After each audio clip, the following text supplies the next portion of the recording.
right? The infinity of intimacy. Imagine your most intimate moment ever and exponentialize it. We ask for your love, right? We ask for your love, right? That we can walk through this moment, that we can walk through the shadow of the valley of death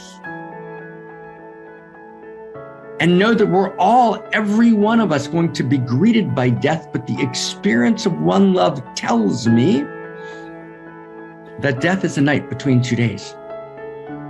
And just like the death of an individual, even the death of humanity, right, is but a night between the next birth.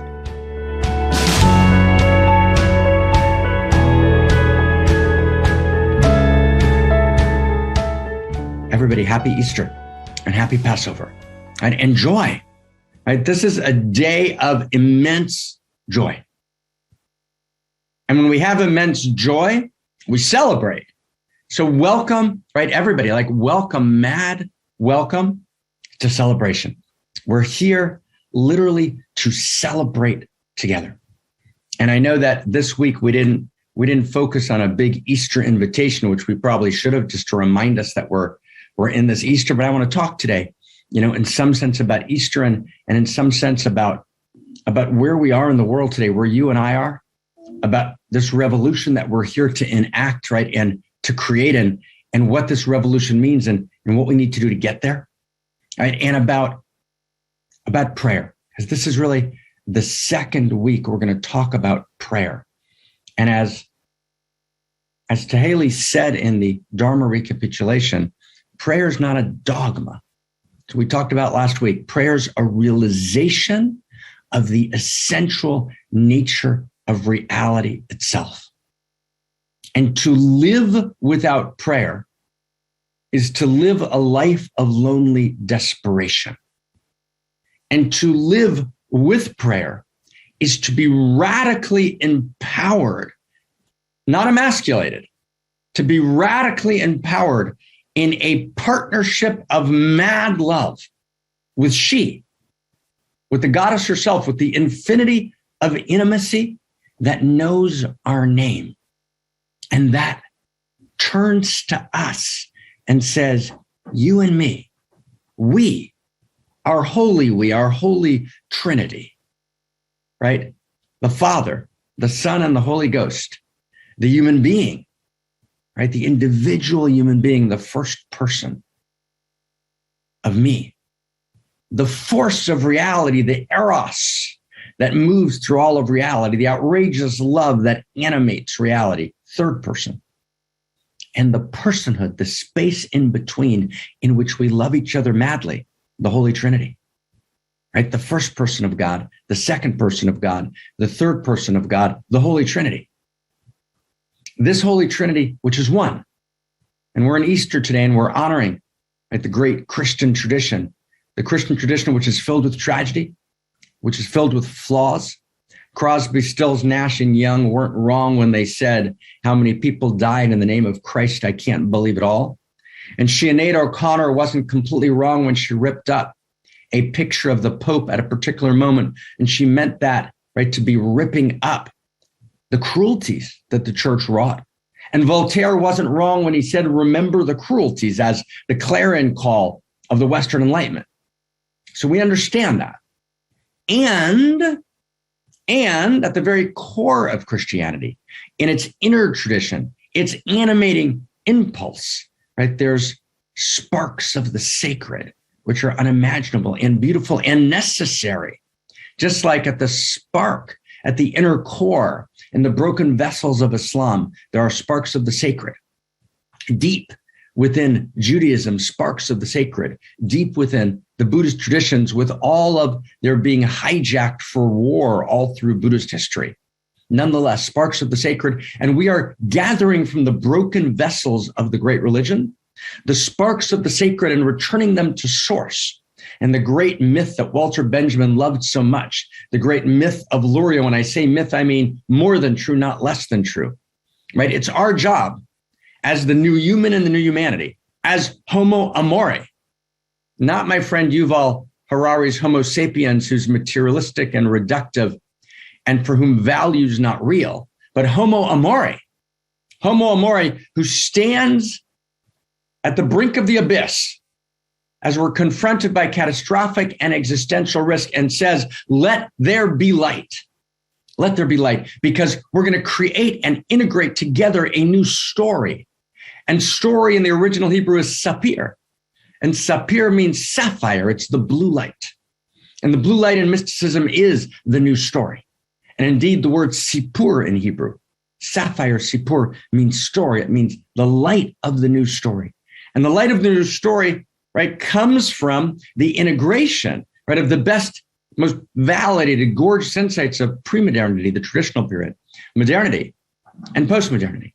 Which is why when we come together here, friends, in One Mountain, whenever we come to, whether it's Ramadan, sometimes it can be a Buddhist holiday, or today, Easter and Passover, right, we focus for a moment on that holy day. And today we're going to focus, and we're going to integrate, right, all of this. We're going to integrate Easter today, right, as we talk about prayer, and we're going to liberate the sparks of the sacred from the broken vessels of the great traditions in order to begin to articulate. Now, hold on to your seat, friends. Can we hold on to our seat for a second? Who's up for holding on to our seat? You got your seat? You got your seat? Okay. In order to articulate, holding on, are we holding on? Hold on. We actually have to articulate not just a new world spirituality, right? Spiritual, but not religious. Got it. Big deal. Huge way of identifying ourselves. Good way of separating ourselves from the broken vessels of the great traditions, right? And from the tragedies of the great traditions with which we began, but it doesn't have enough power. It's too tepid. It's too flaccid, right? It's too impotent, right? We need a word that's more potent. We need to literally reconnect to source. And to reconnect is to religare. To religare. Ligare, the ligaments of reality have been torn apart. And in this moment of collapse of value, we need to open up the eye of value. It's one of our core terms from cosmorotic humanism, which is what we call the new story, the story of Homo amore, the story of the new human and the new humanity. And Barbara Marx Hubbard, I miss you so very, very much. And you're with us every week. And next week, we're going to play a clip from Barbara's, and we're going to try and do at least once or twice a month, right? Or more clips from Barbara, who's so deeply with us in the continuity of consciousness. And she founded One Mountain together. We partnered and founded together. And we need to, and Barbara and I talked all the time about religaring, right? About reconnecting the torn ligaments at this moment of a collapse of value and articulating, and let's give it a name, not just a world spirituality, right? We started the first think tank in 2010, and we called it the Center for World Spirituality, right? And then it evolved to the Center for Integral Wisdom and Office for the Future. Right. And when Barbara passed, she asked us to take over, which we did, the Foundation for Conscious Evolution. Right. There's a lot happening, and come join and be, this is ours. But at the core, let's see if we can jump a step, not just a world spirituality, but are we holding on to our seats now? Okay, here's our seats coming at you. Actually, a world religion. There's actually ground and necessity today for a world religion. And this is a good thing just to hold for a moment, right? At this moment of Easter, as we move from crucifixion, right, to resurrection. A world religion means not a monological religion, which is speaking at you, which tells you every truth. No, it means not the end of diversity. A world religion is a context for our diversity. But a world religion means a shared universal grammar of value, of intrinsic value, out of which we can generate for the first time global coherence. And without global coherence, we can't have a global coordination. Coordination. And a moment in which all of our challenges, those that threaten our very existence, are global, we can't have only local dialects of value, local grammars of value. We will not survive the challenge of this day, the dystopian challenge of existential and catastrophic risk, without a universal grammar of value, right? The response to suffering is to evoke a grammar of value which holds Putin and which holds Xi, right? And which right, which we participate in together, which holds Zelensky and holds Biden and demands, right, and demands that we actually meet each other in that grammar of value. There will be no utopia. There will probably not be a humanity unless we can actually, at this moment where we're all colliding into each other, because there's no more local. We're living in the unbearable intimacy of this one planet. And just like for a country to survive, it needed the organizing fabric of a religion, but we're no longer divided accurately along national, geographic, or country lines, as it were. We're not divided across localized sociocentric or ethnocentric lines. We're one globe. So we need the synagogue of compassion, the church of compassion, the mosque of compassion, the secular humanist center, right, of one love. Because it's one love, and it's one heart, and it's one eros. And that one love and that one heart and that one eros beats in me and beats in thee and beats in we. And that world religion becomes a context for our diversity. So Christianity remains and flourishes and deepens, and Christianity calls itself out on its tragic dimensions and evolves to the next level in the evolution of love, which is Christ consciousness. And in Islam, in all of its different forms, because it's obviously not homogeneous, resolves its interior horrific, painful, blood-curdling conflicts that have shed so much blood. And Islam becomes, right, Allah Akbar, right, truly for the sake of Allah, right, an evolved expression of love, right, in its most stunning and beautiful sense, right, as, for example, the Sufis embodied Islam. And Judaism evolves, and Tibetan Buddhism evolves, and each remain unique and gorgeous instrumentations of music, intimate configurations, right, of interior, gorgeous value, glory, love, truth, and beauty, right, in the unique self symphony of spirit. But the score of music, which is the context for our diversity, is a world religion. And so as each religion dies on its cross, the resurrection has to be not just that individual religion. The resurrection has to be literally, and feel into that, the emergence of a world religion, which is a context for our diversity, the score, right, of the unique self symphony. Can you hear that, friends? Oh my God. So David, brother David Eitan, right? So resonate this code for us, which is, and the evolutionary love codes that we're writing every week these are part of the context. These are part of the new language of world religion. Oh my God. So I'm madly delighted to turn to David Eitan, who's going to resonate this code a couple of times so we can feel it and take this next step in. Thank you, brother. Mwah. The God you don't believe in does not exist. God is not only, as she has been described by the great traditions, the infinity of power, but more profoundly, the infinity of intimacy. God is the infinity of intimacy, desiring finitude. Prayer is intimate communion between the divine and the human. It is true that human beings participate in divinity. This is the first person of the divine that lives as us.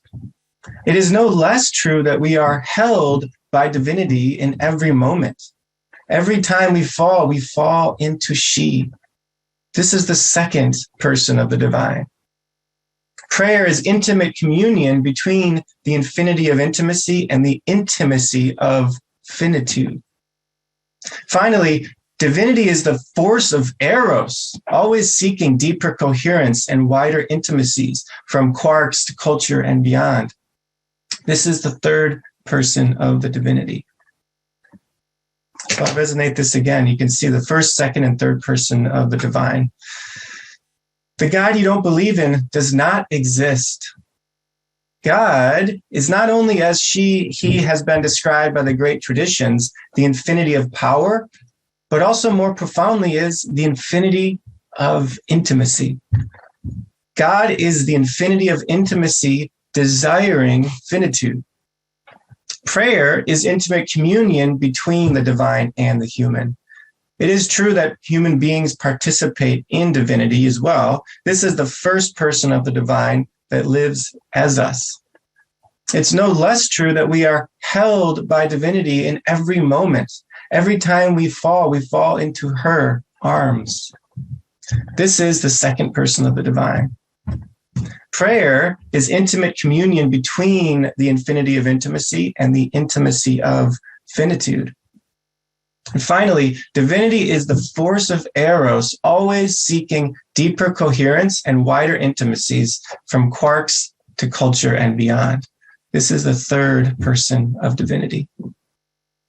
So with that, I turn my word back to you, beloved Dr. Mark. Oh my God. It's so wildly good to be with everyone. And we're going to dive into this source code evolution. And we got to hold, and I want to just do the first practice here, as we've got to hold the thread. It's so easy to forget, right? We're what, 52, 53, 54 days into the Ukraine. And just do a simple pointing out instruction to yourself. For the first day, 2 days, 5 days, 10 days, you held it. 20 days, we did 4 or 5 full weeks. And I'm holding the Ukraine, not just about the Ukraine, it's about the Ukraine, right? It's about Aleppo, right? It's about Yemen, it's about Afghanistan. It's about every place that people are suffering intensely in the ravages of war. And it's standing also for the gorgeousness, the heroic, beauty, right, of the human spirit. Zelensky gave a beautiful talk. It's in Ukrainian, so I wasn't able to share it. But he basically said, now we love, now we work, now we're grateful, right? Now we listen, right? It's about staying in and staying close. And it's deeper than even that. When Zelensky's in the middle of the horror and intensity of war, he understands something. What he understands is that every second matters. There's no extra gestures. There's no extra energy. Every piece of energy is focused in loving reality, open in order to survive, which means in order to live. And in Zelensky's case, in order to have value, triumph, the value of freedom, the value of goodness, the value of truth, the value of dignity. But we need to actually create that energy in order to also make peace, right? Not just to make war, but to make love and to make peace. And we need to have the energy of what Barbara Marx Hubbard, my beloved wholemate, called a peace room, in which every gesture matters, in which we're self-starting, in which we're actually on the inside of the inside, and we are loving it open in every second. So we're gonna step in now, and we're gonna participate together in this Da Vinci moment. We're in this time between worlds. It's a Da Vinci moment. We're in this Renaissance moment. It's a time between stories, right? And the only way to actually move through this moment, this 11th hour of the human history here on planet Earth, is to actually tell a new story of value, rooted in evolving first values and first principles. And only telling a new story changes the vector. And in that new story, we need everything, right? We need everyone, we need everything. We need the best validated insights of every great period in history woven together, synergized in a new story. And so we're going to talk today. This is part 2. We're going to talk about prayer. We're going to see some clips, the last set of clips from Don't Look Up.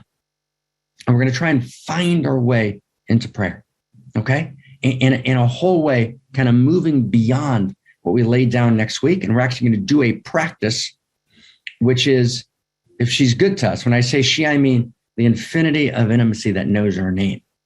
We're going to do a practice where if she's good to us, I want to try and give you, with your permission, right, a direct transmission of the enlightenment of second person realization. And we'll talk about what that means. Okay? Wow. So I want to begin, with your permission, with first person, okay? Prayer. We're reclaiming prayer. Week 2, we're reclaiming prayer. We're integrating it into the fabric of our reality. And we've talked together based on the great lineage traditions in Kashmir Shaivism and Hebraic wisdom, the Zohar, for example, the 13th century book, which is called the Book of Radiance. It's in one of the really pillars of our system in our world, Kirsten Zohar, right? Her last name, she has 2 last names. One of them is Zohar, Radiance, right? And Kirsten is right with Peter for Easter right now. So Kirsten, we're sending you mad love. This notion of first person, second person, and third person, let's stay close friends, as first principles and first values of reality. That's such a big sentence. First, second, and third person are literally first principles of reality. So what does first person mean? So first person means that you are the source of light, right? That light moves through you, right? That the eros of cosmos lives in you. Stay really close. You're not separate from the field. The field lives, individuates in you. You're a unique individuation beyond your egoic structures. You're a unique individuation of the field. We call that unique self, right? And our sister, Claire Molinaire, who's not with us today, she's on a plane, right, is actually starting a Unique Self Institute, right, as one of the expressions of the center, which is completely dedicated to this realization. So you're the source of light, okay? And the prophet, right? The great prophet. And remember, we're weaving together a new story. So we need to weave in the prophets. We need the poets and we need the painters, right? And we need the rogues, right? And we need the artists and we need the scientists and we need the prophets, right? Prophecy lives in us. Prophecy is the ability to catch the voice of the divine speaking, embracing, moving through me. And so the prophet, and in the sacred text, he writes, Ki imcha, with you is the light. And it goes like this. He says, for with you is the source of light. Ki imcha makor chayim, be'orcha nir'eh or. In your light, we see light. For with you is the source of light. In your light, we see light. And it goes like this. And I want to, with your permission, right, and sing it if there's someone with you, sing it to the person next to you. And I want to invite you to just hear reality singing this to you. This is your first person. This is your unique gift that we desperately need. For with you is the source of light. For with you is the source of light. Ki imcha mekor chawayim be'orcha nir'eh or. For with you is the source of light. For with you is the source of light. For with you is the source of light. And if you feel it, right in the chat box, in your light we see light. Hey, everybody, now we're ready together around the world. Hey, for with you is the source of light. It's you. Hey, for it's you. Hey, for with you is the source of light. Hey, for with you is the source of light. Hey, in your light we see light. Hey, everybody now around the world. Hey, for with you is the source of light.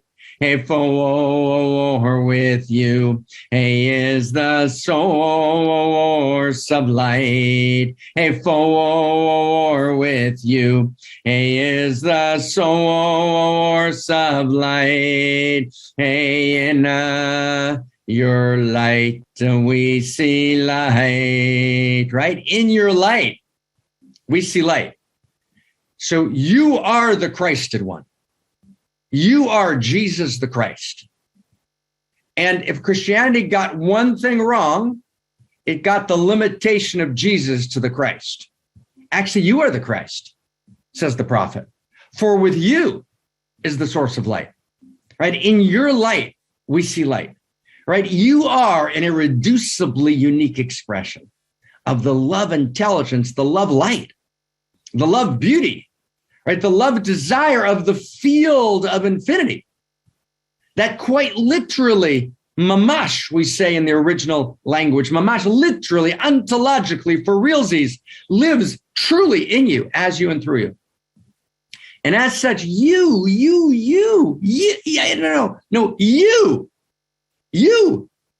have an irreducibly unique quality of gorgeous intimacy, a unique taste, a unique gift that you can gift to reality. And I want you to get the ontology of this. This is for real. It's not contrived. It's not made up.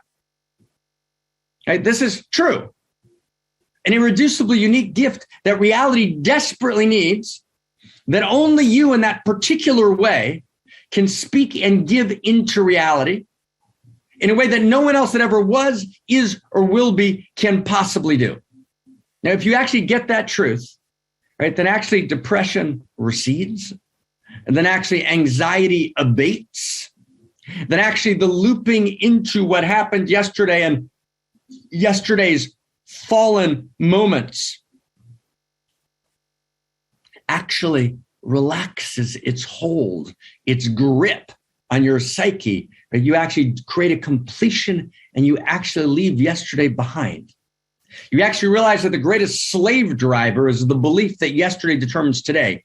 And you step into the full infinity of this moment, which is desperately wanting and needing a divine need. Reality needs your service, needing you to love reality open in only the way that you can do it. For with you is the source of light. In your light, we see light, right? And your story is chapter in verse in the cosmorotic universe. Your amor, your love, and your loves, and your love life, and the personal nature of your particular loves are chapter in verse in the universal love story. You are a story, a chapter in reality without which the plot line of the cosmos cannot find its direction. That's your first person. But notice, friends, that first person never lives with that second person, right? I don't know, is my friend, I'm going to check, is my friend Helma here? Helma, are you here? I don't know if Helma's here. Shati, I don't know if you know if Helma's here. So I'm going to ask, Helma, are you here? I don't know if Helma's here, my dear friend from Holland, but I want to share with you something that Helma and I were talking about the other day. We were studying, okay? I just want to share with you something. And Helma, this is for you. So Helma's just moved into, and I of course not share anything that's confidential. This is, public information. Helma just moved into a new apartment, which is fantastic, near Utrecht, right? And Holland. So we were talking the other day in a context that we call Holy of Holies, right? One-on-one deep study. Helma and I have been studying together for probably almost a decade. And we were talking about how to decorate the apartment because, we don't just do Aramaic text. We got to decorate apartments. And Helma was having, like I do, like we all do, like a little sad moment. So I said, being, somewhat flip, FLIP, meaning somewhat light, somewhat funny. I mean, it might not have been that funny, but it was my best attempt. But I meant it seriously. I said, Helma, reality loves you so much that reality actually sends you a rabbi, right? A rabbi who's now a post-rabbi, or now a rabbi, priest, imam, hanging out, friend, spiritual friend, right? And that person's me, right? To actually meet with you every month for the last decade to kind of do what we can to kind of be together and to love together and to study together and to find our way together. I said, so, I mean, actually, not this, you're not just getting taken care of, you're getting totally taken care of. And as a matter of fact, reality loves you so much that I was actually living, in the Middle East on a particular life trajectory, right? And reality shifted my whole life trajectory. Everyone with me, right? Reality shifted my whole life trajectory, and my entire biography changed in order for me to be able to, go to Salt Lake City for a while with my dear friends, Michael Zimmerman and Diane Hamilton, who's a Zen teacher, and lived there for a couple of years. And then Diane, right, was friends with this guy, Ted, right, who was living in a place called Vanuatu, right, in Holland. And Ted was partnered with this woman, Shahat, right? And so I then came, are we watching this, everybody? Then I just came, right, to the festival, right, to the first event. There was no festival. We did in 2010. And I remember when Diane and I were sitting in a room, and I remember when Shatu walked in late, right, to kind of say hi to everybody, right? And I met Helma.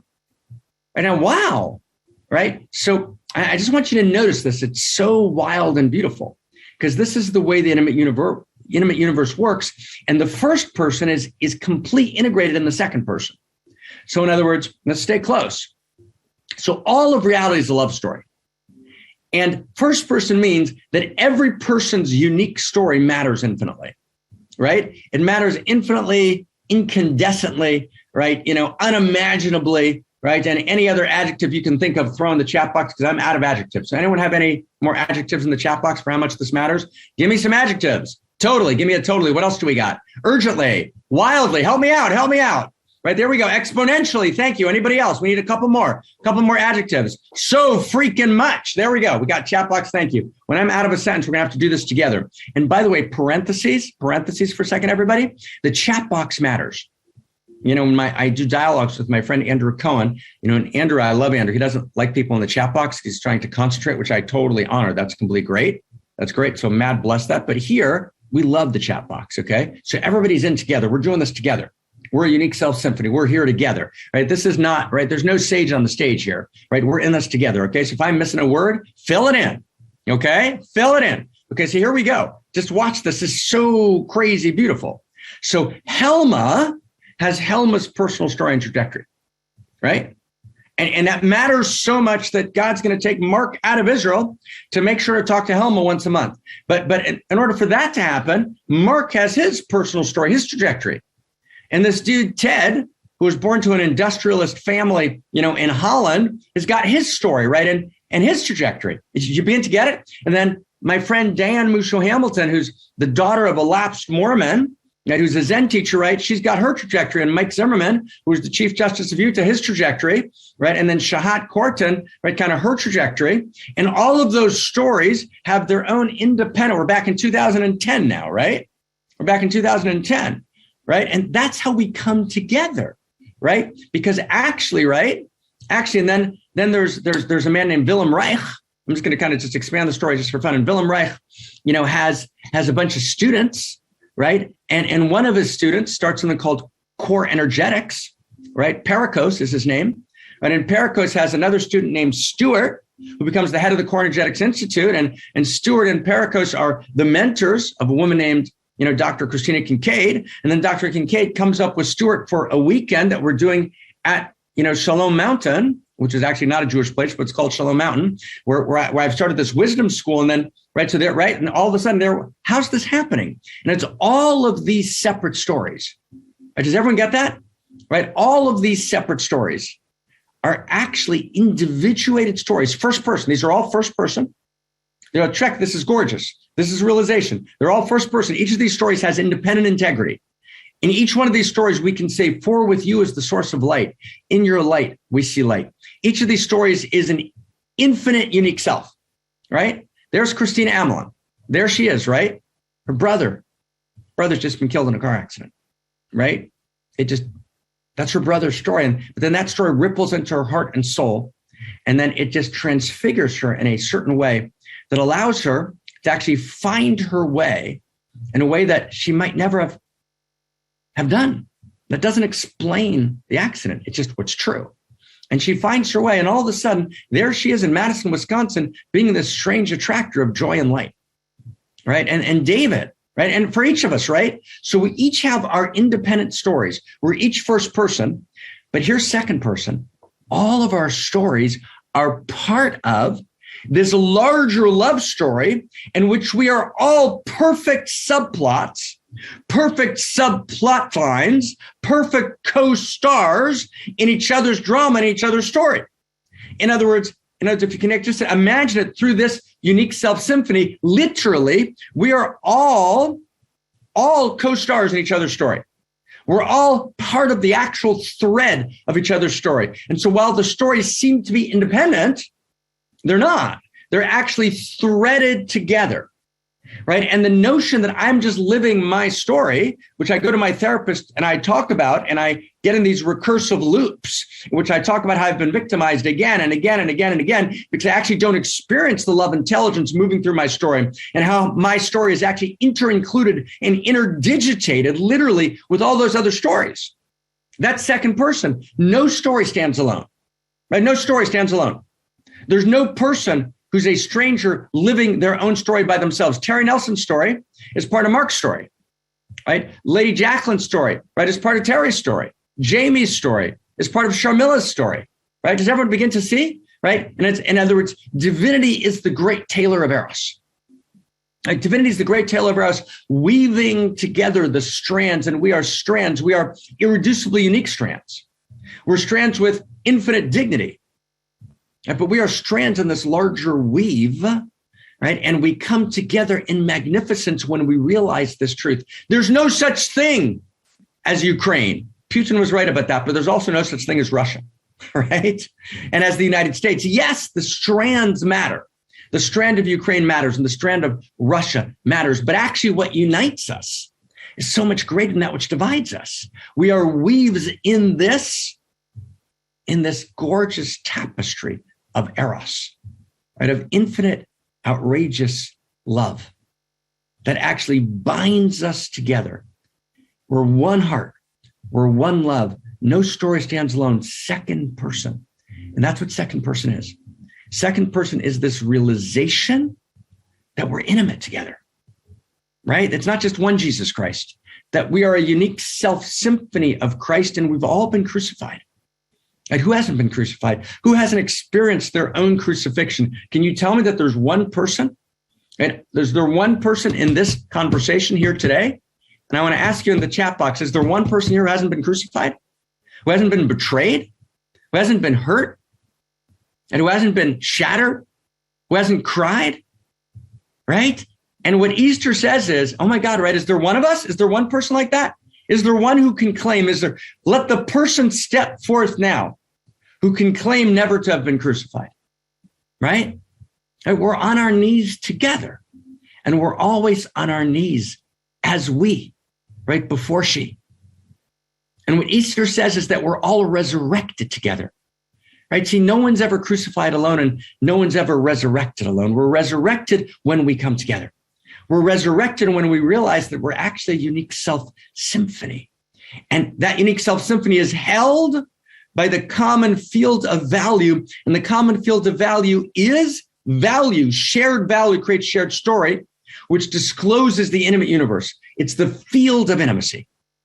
So just like God is the field of value, God is the field of intimacy, right? God is ultimate value. Eros, right, is one of God's instantiations in this world. Eros is the instantiation of divinity in all dimensions of reality, moving towards greater wholeness. And that movement has value, right? Value means it's intrinsic. It has purpose. It has intrinsic dignity, intrinsic goodness, intrinsic truth, intrinsic beauty. So God's the field of value, but God's the infinity of value. Our value is not socially constructed. Value evolves, but that evolution takes place within the field of value. And the field of value is the field of intimacy. Right? And God is the infinity of intimacy that knows our name. And prayer is when we turn to that second person that lives not only between us, The second person lives not only between us, but the second person is the in-between. It's the space in between each of us and the infinite face of reality that lives not only in us, but holds us, knows our name, caresses us, tenderly strokes our heart, fiercely, right? Loves us open. That's God as the infinity of intimacy. And when you live in the field of value, in the field of the infinity of intimacy, even when the world's blowing up, even when you can't make sense of it all, you know that there's a larger sensuality. There's a larger truth. There's a larger vision. Even as we stand and we are activists and we pour everything we have into feeding every hungry person, into pouring weapons into the Ukraine now, because weapons are tragically necessary to stand against Russia. Right? We stand for value. We stand for the field of value. And we understand that this story is happening in this larger context of a divine embrace that's never missing, that's never absent. That's what prayer means. So I want to look with you. I want to try and reclaim prayer. We're going to look now at 4 clips. Right? And then we're going to end with like a couple of words, and then we're actually going to go and we're going to pray together. I want to look at 4 clips from that movie, Don't Look Up. These are 4 clips on prayer, right? And Don't Look Up, if you remember, is this movie about existential risk. And this realization that existential risk is real, and the inability of the 2 key figures, DiCaprio, right, and Jennifer Lawrence, are the 2 key figures in the movie, right, Kate and Randall, right, to actually convince a world lost in rivalrous conflict and win-lose metrics and commodification and kind of the cheap thrills and frills of pseudo-eros to actually take existential risk seriously. And there's 4 moments in which prayer comes up in the movie, and it's almost unintended. It's not that the movie makers actually intended to make a statement about prayer. They barely noticed it was there, but there it is. It happens because it's real, because prayer reflects something about the truth of reality. And the truth of reality is that there are first principles and first values, and first principles and first values include first person, second person, and third person. Science is third person, the forces of reality, but not just exterior forces, right? The 4 forces, right? The strong and the weak, nuclear, electromagnetism, and gravity, but the interior forces, the force of eros that drives reality. First person, for with you is the source of light, right? The first person of reality that lives in me, as me, and through me. Second person, all of our stories are speaking to each other. We're always loving each other. We're always part of each other's story, and we're part of the divine story. We're always speaking into that space in between, being held by the infinity of intimacy that knows our name and needs our service. So let's discover prayer again, and let's reweave the source code. I want to look with you. Each one's about 50 seconds. They're short. We're going to look at 4 clips. And the first one is the doctor from the University in Michigan who goes on TV, breaks script, and says, oh my God, let's listen to him. It's the first moment of prayer. Let's take us inside. But if there's one thing that I pray that all of you hear from what I have just said, is that all of us. Does everyone get that scene? There he is. He can't get the world to take seriously existential risk. He's on this show with Bree, right, and her partner, whose name escapes me right now. We're going to see them in a couple of minutes, and look how uncomfortable they feel, right? Because they're living in a world of pseudo-eros. They're living in a world of pseudo-intimacy, and prayer is intimate. He says, I pray that we wake up. I pray. And when he says, I pray, why does he say I pray? The DiCaprio figure is not a religious figure, right? Not at all. But he uses the word I pray, and the writers of this movie are not religious. They don't intend religion, but they move to the word prayer because it captures something, right? They are what I sometimes call crypto-normative, meaning there's actually a normativity, meaning there's a sense of normativity means what's truly real upon which we base our lives, but you deny that you actually hold that as a position. So it's crypto, so it's a hidden position. So they're crypto world religion people, right? The writers of this movie, they would tell you that they are, and this movie has been interpreted by many people as being atheistic, but it's not, right? right? The BBC did a major piece. This movie is a reflection of a kind of, atheism. It's not at all. And of course, atheism itself has its moment, right? The place where the human being has to say, I am God. So it's a beautiful moment. It's a holy moment. It's just far from the whole story. But this movie is actually a crypto world religion moment in which, in order for DiCaprio to express the depth of the reality of this and the depth of this mattering so much, the infinite urgency of this moment, the only thing he can say is, I pray, right? I pray. I invoke cosmos. I invoke the field of cosmos that lives in me. I invoke the infinity of intimacy that knows my name and speaks with me. And there's nothing more tragic than to lose our capacity to touch the field. So I want to show you what it looks like when you lose the capacity to touch the field. Let's look at the second prayer scene coming at you. And this is Jason. This is the president's son, who's this tragic figure in the movie, right? Who always, talks to his mother as the president. His mother, in the end, forgets him when she goes to escape planet Earth. And he's crying out, Mom, Mom. And he's the only one actually who survives the Armageddon. And the first thing that he shouts out in the end is Mom, right? Because when we leave the field of prayer, when we leave the field of value, even the mother-son relationship is broken.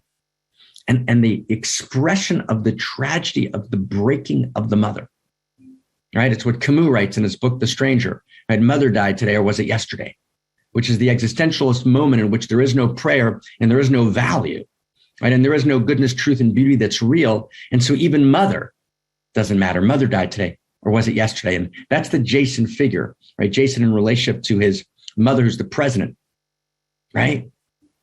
Let's just take a look at Jason. His mother turns to him right before the launch of an attempted destruction of the asteroid. This is after they've pulled back what would have been an effective way to destroy the asteroid. It was pulled back because Peter Isherwell, who's the head of BASH, who kind of represents the techplex, sees a way to profit from the asteroid and to convert its minerals into, massive wealth. So they pull back an actual, valid and what would have been a successful, coherent attempt to take down the asteroid. And they're now using this, untested technology, which hasn't been subject to appropriate peer review, appropriate testing. And we know it's going to fail, but they don't yet know that. And his mother turns to him, the president turns to her son, Jason, and says, hey, would you maybe give us a prayer?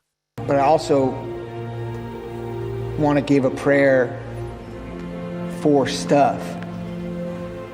There's dope stuff, like material stuff, like sick apartments and watches and cars and clothes and shit that could all go away. And I don't want to see that stuff go away, so I'm going to say a prayer for that stuff. Amen. Did you see that look on the president's face at the end of his prayer? Who saw that look? It was this little flip of the camera, right? She's like, all of a sudden she realizes, what have I done? And this is the son that I raised. And it's this tragic moment. And he says, well, I've heard all these prayers for people and I don't really know what those are, but I want to pray for stuff, for dope stuff, for sick apartments and these great watches and mad blessings to the watches and the sick apartments. He can't quite find prayer when you can feel the field of life. He's dissociated. He's disconnected from the field of life.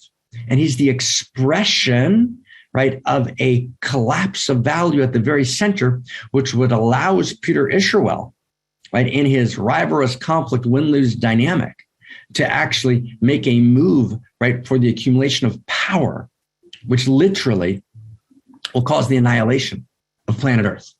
Wow. So when you can't access the field of prayer, let's look at a third prayer scene. And this is Bree with her co-star. If someone remembers the name, right, of the co-star, right, then let us know. But let's take a look. Okay. All right. So, right, let's take a look at the third mention of prayer. And 1 second before we turn it on, this is literally at the very end of the movie, right? You can feel the rumbles, right? The comet's about to strike, and Bree and her co-star, right, are in this last, bar where there's no one there, Jack, right? Bree and Jack. And this is the last moment.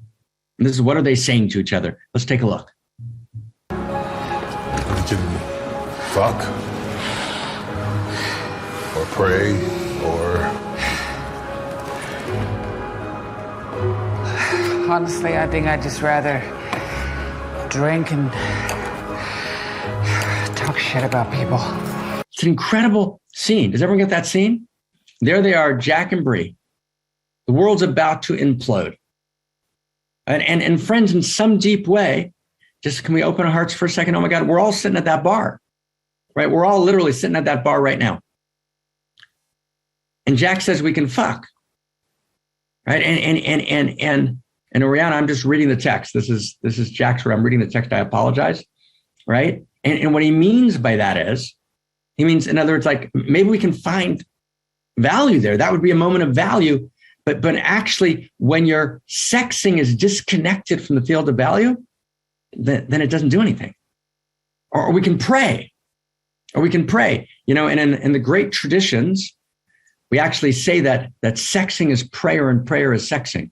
So, for example, the swaying in prayer is understood by the master, the Baal Shem Tov of the Hasidic movement. We sway in prayer because we're actually engaged, right, in eros.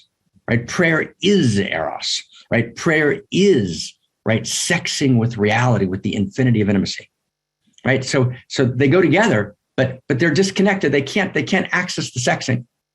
They can't access prayer. And what does she say? She says, I don't want to, right? I don't want to do sexing and I don't want to pray. I don't even know what those are now, right?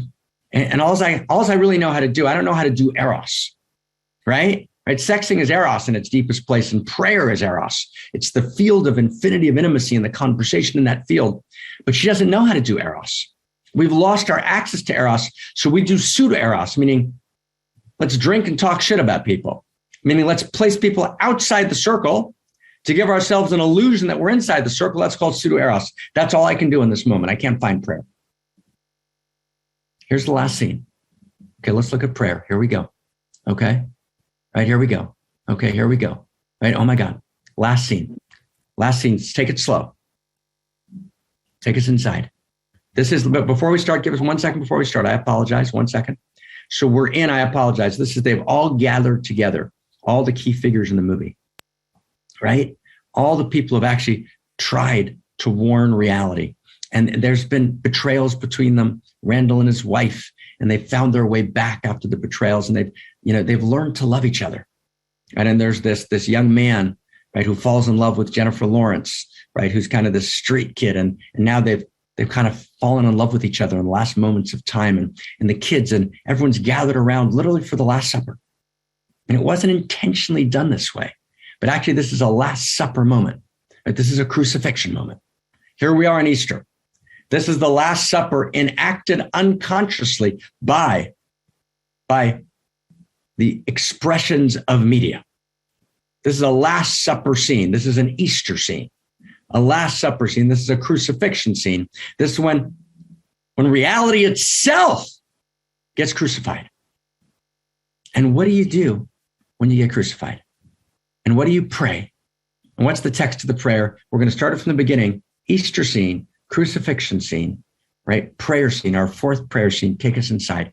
Dearest Father and Almighty Creator, most of all, Lord, we ask for your love to soothe us through these dark times. Amen. Amen. So friends, what happens in this last scene? We're at the Last Supper, and culture didn't even notice that it just wrote a new Last Supper scene, right? Wow. And what happens? Literally, as the meteor is hurling towards planet Earth, he says, I got this. Right? This young man, we learned earlier in the movie, grew up, he tells Jennifer Lawrence right before they make love, he grew up in an evangelical household, and it didn't work for him. But he said, but I found my own way there. And so he says, I got this, right? And he prays, right? And what does he say in the prayer? Right? He says in the prayer, right? Most of all, we ask for your love, right? That's the knowing that love is not ordinary love. Love's not a social construction of reality. My dear friend, Kathy Brownback, right? We were studying the other week. We've been studying for a decade or so. And she shared with me that the secondary school, one of the elite private schools in the Western world at which she taught and was, dean of students for 30 years, she would talk to her colleagues. And she was telling the story of one colleague, a leading figure teacher in the school, who said, love's not real. Love's something we created. It's a social construction, right? We made it up. Can you imagine? Right? What a tragic belief. And of course, this teacher himself, and the beauty of this teacher's life who said this, right? His own actions belied the words that he spoke. Right? Love is real. The one heart, the one love, the one eros at the very center of cosmos, right? We ask for your love, but your love is not grand out in the sky. It's more personal than that. It's not less personal than that. Third person, all the forces of energy in cosmos. First person that lives in me. Second person is the infinity of personhood. It's not the personal God grand out in the sky. It's the infinite mother, father, the infinite lover, the infinite beloved that knows your name and loves you madly beyond any and all imagination in ways that you can't even believe could be true, right? The infinity of intimacy. Imagine your most intimate moment ever and exponentialize it. We ask for your love, right? We ask for your love, right? That we can walk through this moment, that we can walk through the shadow of the valley of death and know that we're all, every one of us, going to be greeted by death. But the experience of one love tells me that death is a night between 2 days.